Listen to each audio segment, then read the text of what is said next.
नमस्कार दोस्तों। आज हम इतिहास के सबसे महत्वपूर्ण घटनाओं में से एक फ्रेंच क्रांति पर चर्चा करने जा रहे हैं। इस वीडियो में हम महत्वपूर्ण घटनाओं, प्रमुख पात्रों और इस क्रांति के प्रभाव के बारे में जानेंगे। तो चलिए शुरू करते हैं। फ्रेंच क्रांति जो 1789 से 1799 तक चली, फ्रांस की सामाजिक और राजनीतिक परिवर्तन की महत्वपूर्ण अवधि थी। इसने न केवल फ्रांस को बदल दिया बल्कि आधुनिक इतिहास की दिशा को भी प्रभावित किया।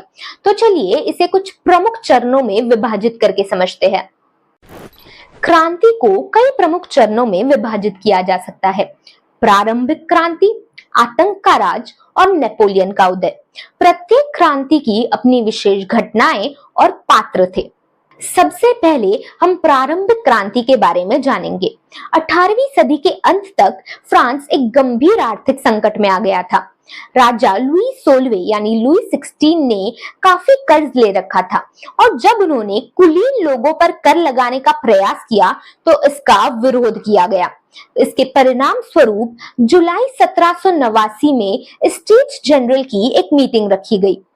इस मीटिंग में 3 वर्गों का प्रतिनिधित्व था: पादरी, कुलीन और आम लोग। आम लोग जो तीसरे स्टेट का प्रतिनिधित्व करते थे, जल्द ही अलग हो गए और नेशनल असेंबली बनाई। उन्होंने फ्रांस के लिए नया संविधान बनाने का संकल्प लिया। 14 जुलाई 1789 को बहुत महत्वपूर्ण घटना घटी।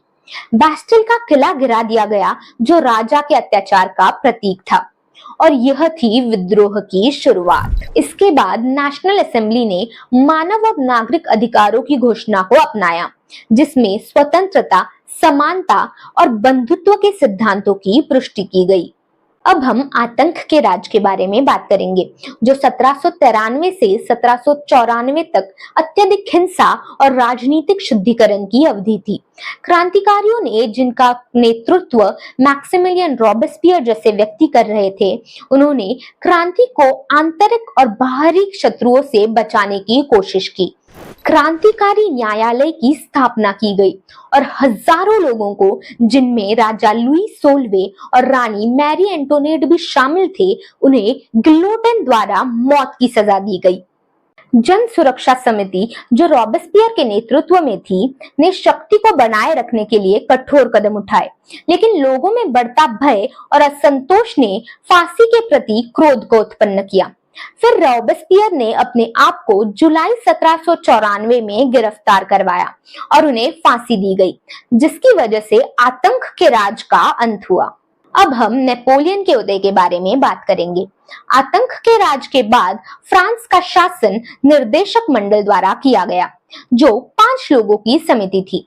हालांकि यह अक्षम और भ्रष्ट थी, जिसकी वजह से राजनीतिक अस्थिरता पैदा हुई। 1799 में एक युवा और महत्वाकांक्षी जनरल नेपोलियन बोनापार्ट ने एक तख्ता पलट किया, निर्देशक मंडल को उखाड़ फेंका और काउंसिल प्रणाली की स्थापना की गई, जिसमें वह पहले काउंसिल बने।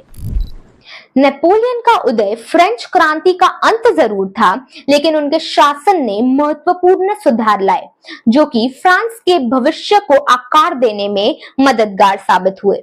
तो दोस्तों, यह था फ्रेंच क्रांति का एक संक्षिप्त विवरण। यह क्रांति केवल फ्रांस तक सीमित नहीं रही, बल्कि पूरी दुनिया पर इसका गहरा प्रभाव पड़ा। अगर आपको यह वीडियो पसंद आया हो तो लाइक करें, कमेंट करें और हमारे चैनल को सब्सक्राइब करना ना भूलें। धन्यवाद। फिर मिलेंगे अगली वीडियो में।